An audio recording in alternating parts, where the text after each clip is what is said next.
రాహుల్ రామకృష్ణ గారిని మాట్లాడవలసిందిగా కోరుకుంటున్నాం.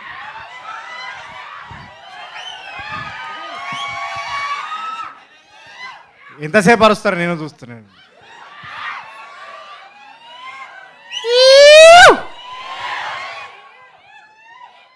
ఈ మనిషి ఉన్నాడు కదా, Narayana junior college Narayanaguda branch, మేమిద్దరము ఒక్కరోజు క్లాస్లో కనబడలే, ప్రతిరోజు గేట్ బయటనే. వాస్తవానికి మేమిద్దరం క్లాస్మేట్స్, 14 ఏళ్ళ దోస్తానా. ఫస్ట్ హుషార్లో టార్చర్ పెట్టిండు, హుషార్లో సరిపోదని ఈ సినిమా నాకు డౌట్ వచ్చింది. ఈ సినిమా చేసేటప్పుడు నీ హుషార్దే ఎక్స్టెన్షన్ సినిమా షూటింగ్ చేస్తున్నానా, ఈ సినిమా షూటింగ్ చేస్తున్నానా అని. కానీ చేయించిండు మొత్తానికి. సో ఆగే విన డైలాగ్, సినిమా మొత్తం డైలాగ్లే ఉన్నాయి. సుద్దురా 22 తారీఖు నాడు చూడు. వెళ్ళిపో మరి పో. ఈ మనిషి అప్పులో ఎంబడబడతారు కదా, పైసలి అని. అట్లా నన్ను ఎంబడబడి సినిమా చెప్తే దీంట్లో లాజిక్ ఏముందిరా అన్న. ఫస్ట్ నేను, నువ్వు ఉన్నావు కదా చాలు సరిపోతుంది అన్నాడు. దాని తర్వాత దర్శిగా అని చెప్పిండు స్టోరీ.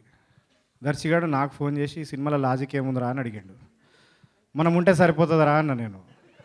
దాని తర్వాత విష్ణు గారు అడిగారు నన్ను, మీరు ఇద్దరు చేస్తున్నారు కదా మనం ముగ్గురం ఉంటే సరిపోతుంది అని. సరిపోలే, వీడు 1.5 టార్చర్ పెట్టిండు మమ్మల్ని. ఈ స్పేస్ సూట్లో చూస్తున్నారా, దీనికి పోలేము తినలేము, వంగలేము, కూసోలేము, నిలబడలేము. ఏడాది. కానీ మేము 1.5 కష్టపడిన ఫలితము మీరు చూడాలంటే మార్చు గట్టి చెప్పా. ఫుడ్ పెట్టండి వీళ్ళకి ఎవరన్నా. 1 2 3 అంట, గట్టిగా చెప్పండి ఒకసారి. 1 2 3. చూస్తారు కదా, చూస్తారా లేదా? చూడాలి ఖచ్చితంగా. ఎందుకంటే ఆయన ఓము, ఈయన భీము, కానీ ఈ బుస్సుని మాత్రం ఖచ్చితంగా చూస్తారు మీరు. Okay, thank you very much. Media మిత్రులందరూ కూడా చూసి మమ్మల్ని అభినందించేందుకు థ్యాంక్ యూ వెరీ మచ్. గీత గారు, నేను ఇంక ఇచ్చేస్తాను మైక్, నాకు మాటికి ఇవ్వకండి. ఓకే, నా ప్యాంటు జారిపోతుంది లోపల. ఏంటిది ఇవ్వండి డైలాగ్. నా డైలాగా? పైసలు చెప్తాను నేను డైలాగ్.